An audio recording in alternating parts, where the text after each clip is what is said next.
ব্যবসায়ী ভাইয়েরা, অনেক অসাধু ব্যবসায়ী আছে রমজান আসলে নিত্য প্রয়োজনীয় পণ্যের মূল্য বৃদ্ধি করে দেয়। এরকম আছে না নাই?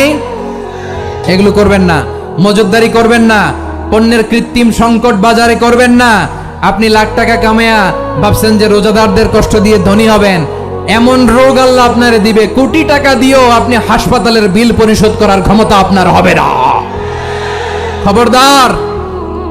শেষ বয়সে দেখবেন কি কষ্ট আপনার হয়। আপনি রোজাদারদের কষ্ট দিয়েছেন, আল্লাহ আপনার সুখে রাখবে?